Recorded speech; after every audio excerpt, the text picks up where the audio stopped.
Good evening. It's great to be back together tonight on this beautiful night. We can get a noise running on the back outside. I'm grateful you're here. Grateful that you've chosen to be here because this is a choice, right? We often don't think of it that way, but it is a choice I hope that you make each and every week, that you have an opportunity to gather with saints, to be encouraged, to be uplifted, to sing praises to God. I'm grateful for that. I have seemed to think that Greg, besides, I think, feigning illness, obviously, today, that he has given me constantly, anytime I look at the topics that I get assigned, I look at these and I go, what was he thinking? And on this one, I think he goes, let's see if we can give him a topic specifically that is so countercultural that I get banned from everything online. And there's always a good probability of that, candidly, because of the culture we live in. But in general, I'm going to start asking questions. That's all I'm saying. I'm just going to go in there once in a while and go, Greg, what do you think? And it may be an honest thing. It may be. But I have questions. Honestly, I'm grateful to be able to speak on a subject that not only is biblical, but it is one that is truly, I believe, powerful for our world today.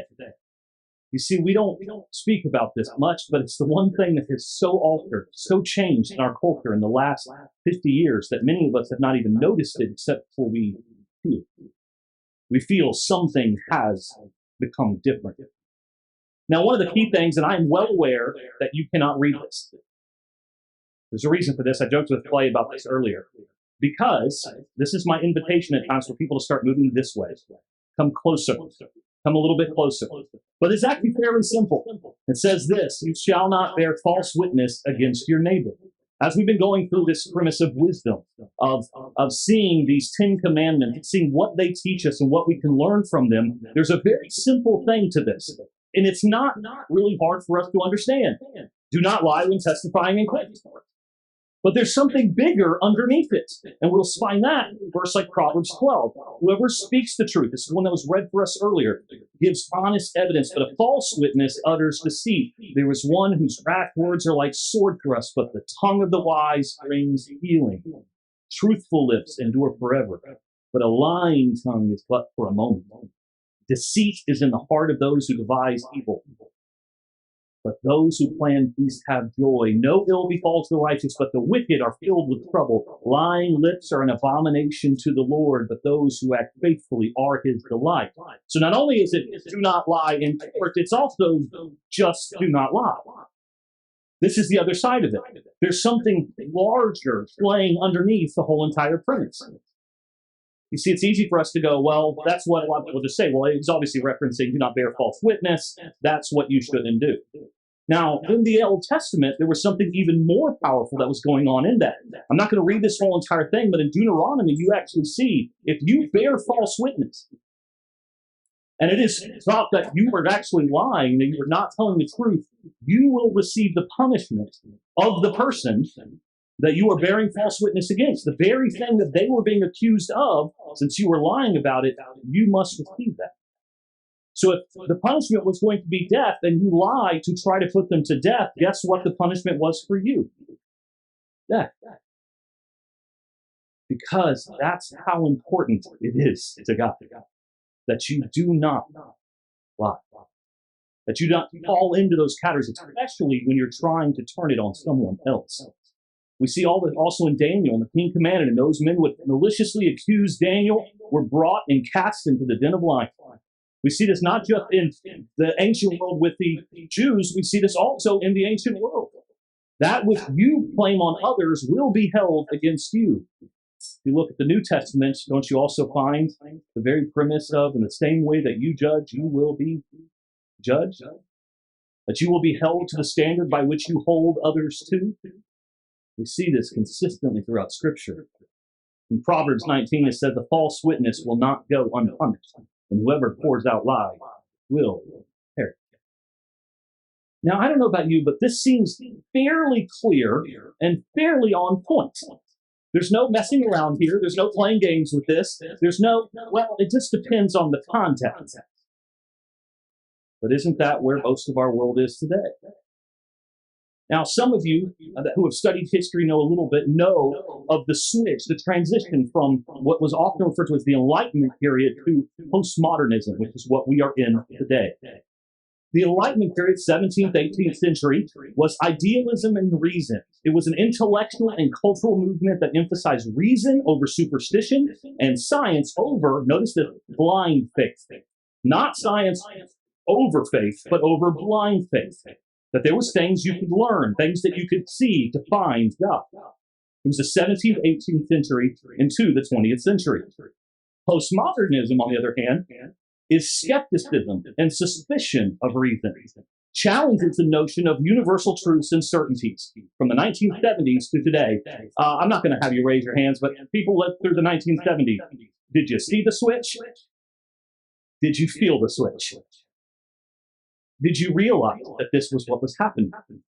Most of us probably didn't. I wasn't alive during those days, but my parents were, and my parents were in high school during that time, and many of them actually noted, man, the sexual revolution, all of those things were happening in the 60s, the 70s, fights for the power, right? You had to question everything, became kind of the mantra and what everyone did consistently. Postmodernism has creeped into our culture and it has become the standard, the norm. And most times we don't even realize that because we buy into little quips and slogans and things along the way that sound good, when in reality, they question the very essence of truth. Truth, in essence, has become relative. Truth is what you make of it. Your truth is your truth. Anybody heard that one? My truth is my truth. Perception is reality. What I think something is what it is. Truth is in the eye of the beholder. Truth is a matter of perspective. By the way, there is a pushback happening in our culture, and I'm hoping it will continue on. But you saw this happen recently in the context of our own political world, specifically in Congress, when 3 university presidents got up there and couldn't answer a simple question with a yes or a no. And instead, they said, well, it depends on the circumstance, the context of whether or not someone that specifically was calling for the death of others simply broke the rules of the school. Wasn't even asking if it was true or not. Does this break the conduct? Depends on the circumstance. Truth has become relative. It's become whatever we desire it to be in the moment. Now, here's the problem. If there is no truth, there can be no justice. So don't just look at the justice system, but if there is no truth, there is no right. There is no wrong. Everything is relative. Everything is what I decide it is or what you decide it is. And as long as you agree with me, I'm fine with it. You start to disagree with me, and everything goes a little crazy because guess what? I like my way better than your way. And so I will do what I want to do. And I'm just going to be honest with us. We are living in a culture right now in what could often be referred to as the death throes of either life or death. When it comes to, is truth going to matter or is it not? And if it's not, there is no justice. There is no love. There is nothing. It is chaos. It's crazy. It's complete abandon to whatever the will or the whims are of the people in the moment. Now, I want you to understand that this is nothing new.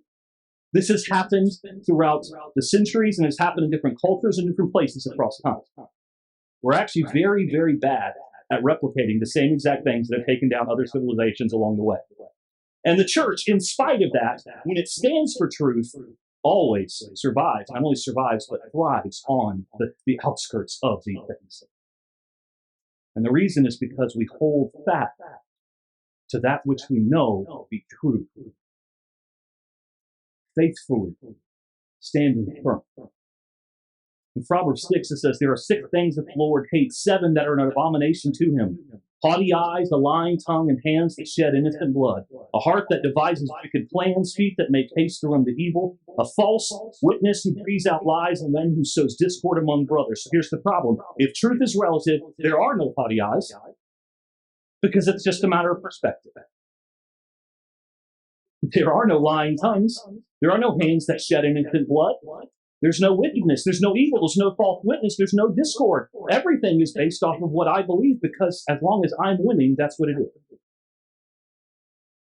And so many of us may not have realized that this is what's set into our culture and set into where we are. You may have experienced it. You may have felt it. When somebody says something and you go, it doesn't sound right. I mean, it sounds right, but it feels like you're saying something different than what you just actually said. You ever had that moment? Where you're often invited to agree because they'll add things like, to the end of the sentences. And then you stand there and you're like, I kind of want to say I don't know because I don't know what you're saying, but it sounds like I'm supposed to just agree with you and then move on. Because we don't want to be disagreeable. That's the worst thing you could be in the world, right? Can't be disagreeable. And in fact, something funny has happened. How many of you have seen this? This is a meme that goes around all the time on social media and the rest. There are two different individuals. One that's on one side, it says, it's a 6. And the other one says, no, it's a 9. And it says, just because you are right does not mean I am wrong. You just haven't seen life from my side. Right? Then there's the second meme that goes around, which is this one, where they cross it out and it says, but one of these people is wrong. Someone painted a 6 or a 9. They need to back up and orient themselves, see if there are any other numbers to align with. Maybe there's a driveway or a building to face, or they can ask someone who actually knows. This seems very rational as a response, right? Somebody painted that. Now, my favorite is, somebody posted this once, and I saw it, and I went, I'm waiting for the postmodernist to show up. Because the postmodernist agrees with the first one, right? It's all about, there's no right or wrong. 6, it's 9 to him, 6 to you, doesn't matter. So I knew that a postmodernist would show up, and boy, they did. So these are some excerpts directly from the conversation. He said, this is binary thinking, constrained by narrow-minded processes and jumping to unwarranted conclusions.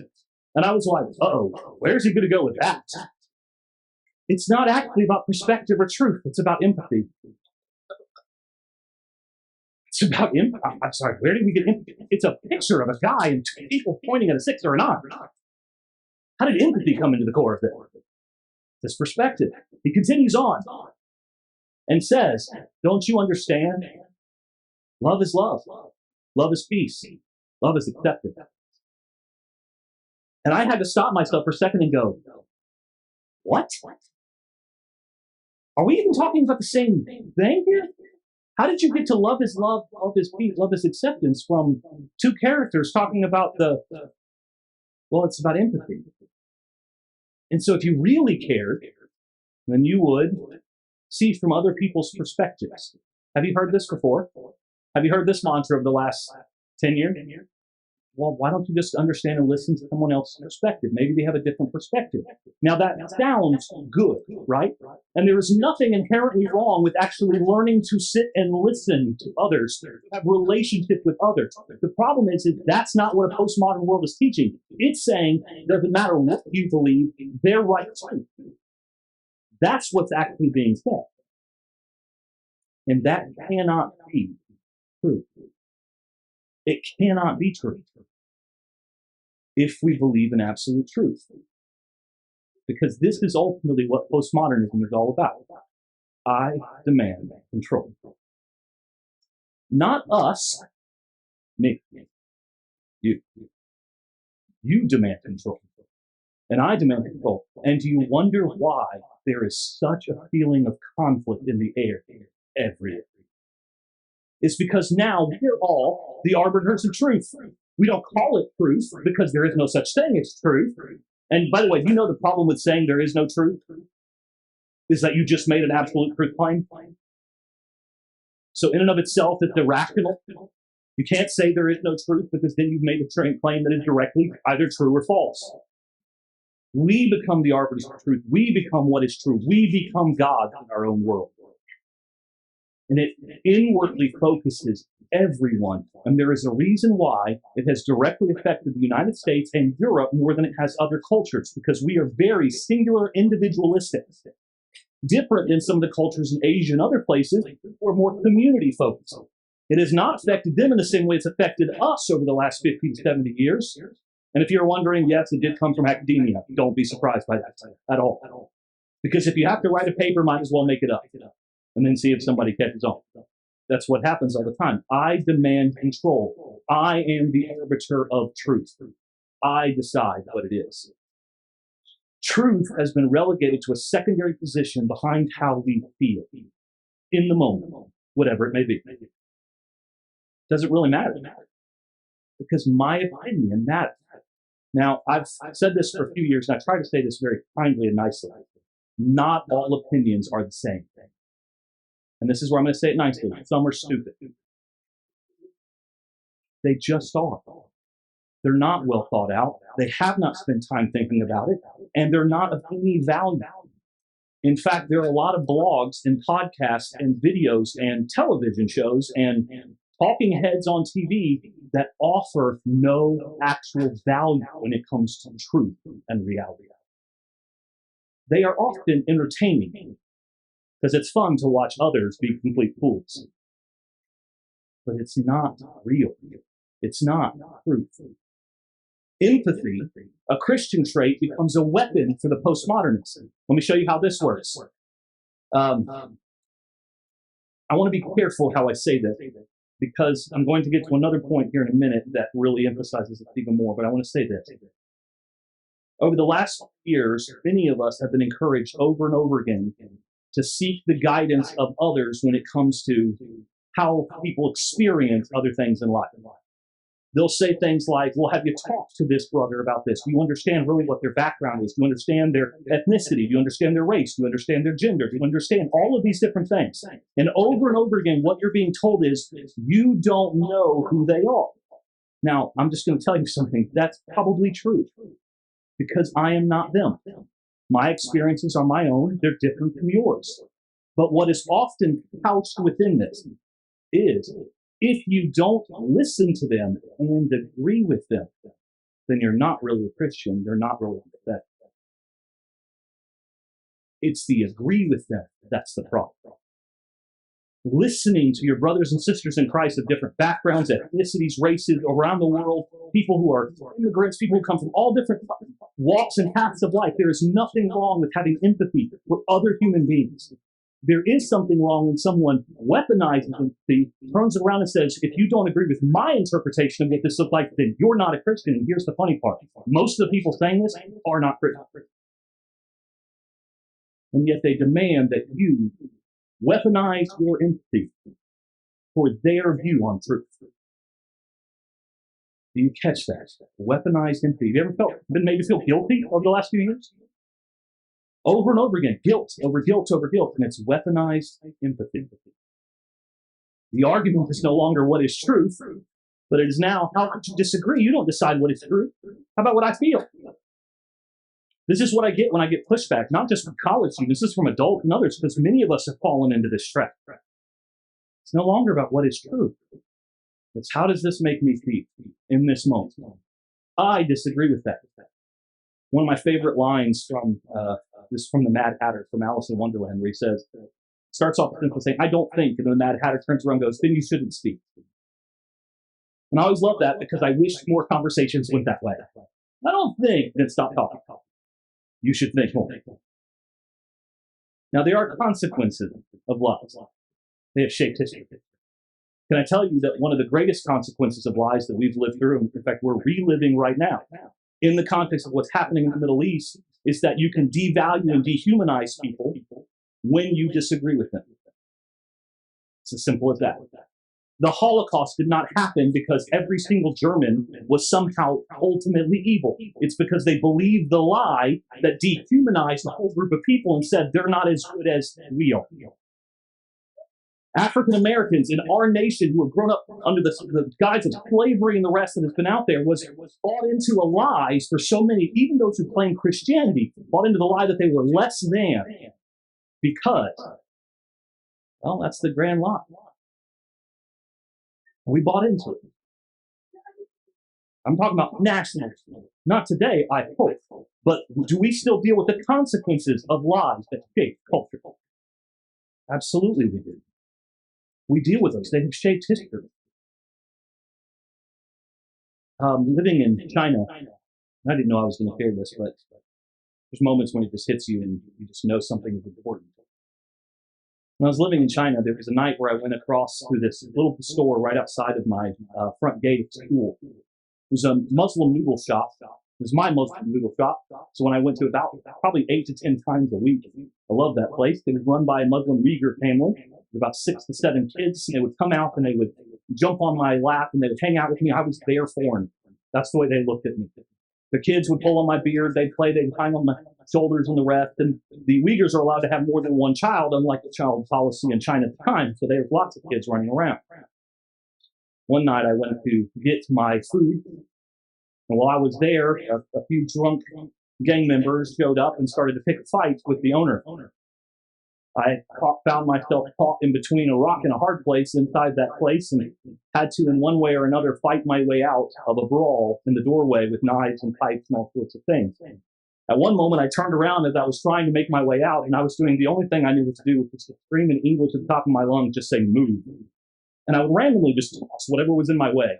Usually a 5'1" Chinese guy who was stabbing someone or something, just trying to get out. And I turned around and there was about 15 Chinese girls lined up behind me, pushing me to go forward. I was their way out. And I made my way out, and one of my students runs up to me and says, "You need to leave now. They're going to blame you for this." And I said, "That's a fair point. I should leave now." I got back to my apartment, and I looked at my friends. And I said, "Hey, noodle shop, man, there's a massive fight. It's terrible." He was like, "You're covered in blood." I said, "Oh." Kind of looked and was like, "Is it yours?" And I went, "I don't know. Couldn't tell you right now. A lot of adrenaline." And I don't know if it was a knife or a pipe or a board or something, but I had some slices in my side and the rest. I went in. I stitched myself up. That was fun. Only passed out twice. I'm a real man. And so I made all of that. But what was crazy was the next day, we got called to a meeting by the school, and the school sat us all down and said, "Maybe you have heard that there was a fight outside the school last night." It did not happen. They made it up to scare away all you foreigners. And I went, it's funny, I remember that differently. And I didn't say anything. As soon as the meeting was over, I walked up to our Wybon, who's our translator. I walked up and I said, "Hey, just a quick thing. I was there." And he goes, "Oh, you were the foreigner." And I went, "Yeah." And he said, "That makes far more sense. Now, I need to tell you something. My nickname in China was the Lion. That's because I had a big beard and long hair." Step back into the story, and he goes, "You were the foreigner." It did not make sense. They said there was a lion fighting, and we don't have lion in China. And it's like, yeah, no, I was just trying to get out. And then he said something that shocked me. He said, "Yeah, very sad. 3 people died." And I went, "You just sat here and told us it did not happen." And then he said, "Don't worry, it's China. We have more people." How do you get to that? How do you get to that dehumanizing level? You buy into the consequences of lie after lie after lie, where truth is relative, where it does not mean anything unless you decide what it means. The first one, Genesis 3, you know this, right? How does Satan start? Did God really say? What's the invitation here? How do you feel about that? How do you feel about what God said? Did He really say that that's what would happen? Are you sure about that? And from then, we have been chasing selfishness, the me, putting our place in the place of God. Now, here's the answer. The answer was, and still is today, yes, He did, and this is what He said. Do you catch that? Yes, He did, and this is what He said. And this is what it meant, and this is what it still means for us to this day. Truth is not relative, period. There is no context. There is no other way to look at it. Truth is not relative, especially if you are a believer.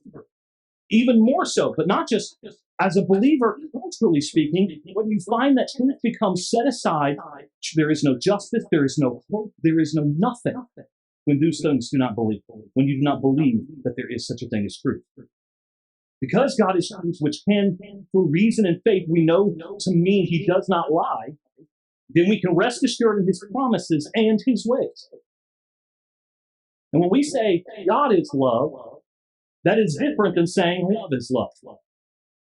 God is love. It's not an acceptance of all things. It is that there is a truth and a way to live in this life, and He calls us to that for our flourishing, for our good. He does not withhold from us. He gives us the best life possible. That is what the parameters are set forth for, that we might live and find goodness in this world. So what does this mean for me and you? It's this. It may be time for you and yours to reevaluate who is in charge of your life, or what you even claim to believe.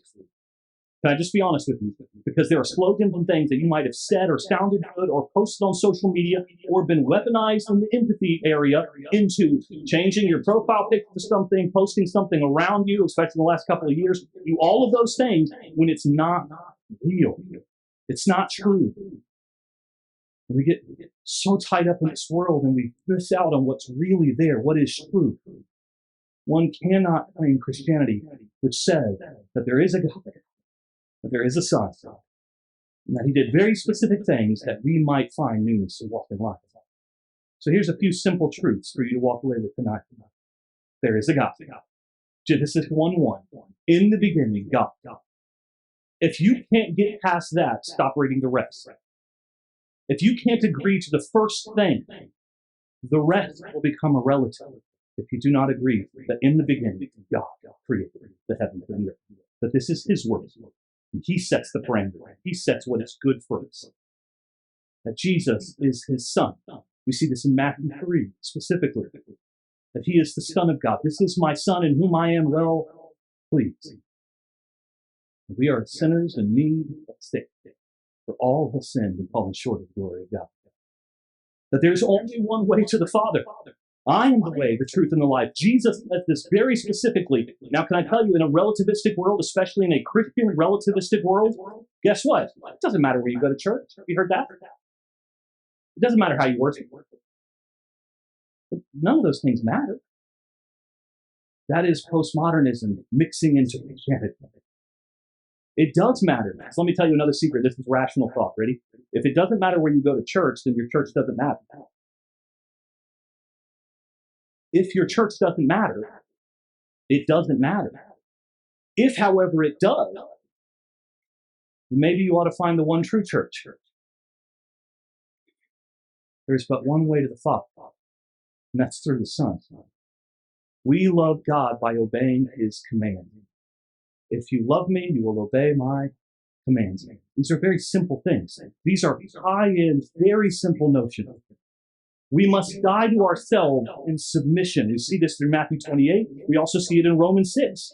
We see this specifically, the call. And notice I added the word submission, because submitting to God means we stop playing God in our own lives and we let Him be God in our lives. Because that is the truth, that He is God and we are not. And then immersed into Christ's death to walk in the newness of life. Romans 6. Let me note also, because this is one where we talked about this morning in Bible class with the college students. I wrote the word immersed here because I think it's important for us to understand. Do you understand what postmodernism does to a word like baptism? Do you understand what Satan does to a word like baptism? Just make it mean something else. In fact, it kind of means anything you want it to mean. Just reinterpret it to mean whatever you want it to mean. Don't actually look at what God says it means. You decide what it means. You decide how you are saved. And by the way, the second you start doing that, is the second you become God in your own life. And you're not submitting to His will. You are walking in your own ways. So do you believe in God? Do you believe Jesus is the Son? These very simple truths are all you need to know when it comes to dying to yourself and arising in creation. Now, from there, God gives all sorts of things. He has His entire word for us invites us into a deeper, richer relationship with Him and with the church community and the rest, where all of us are encouraged to grow together. And we live and stand in rebellion to a world outside, not just this building, but outside, hopefully, of our families and our lives and the rest. We stand in rebellion to that which they claim is truth. You want to stand up for the power? You really want to be different in this world? Live like Christ. Stand for that which is true, even when it's hard, especially when it's hard. To live in this way is what changes everything. And so that is the invitation. It's a very simple thing for you tonight. Do you believe that Jesus Christ was the Son of God? He came on this earth. He died. He rose and proved it. That we might walk in his way. If you know that and you believe that, then it's fine. If you bought into things in this life, in this culture, where truth is relative, and it just depends on the context, and you spend most of your days arguing away your faith, the invitation is just outward. Ask yourself, who's deciding what is true? Is it me or is it God? You have a need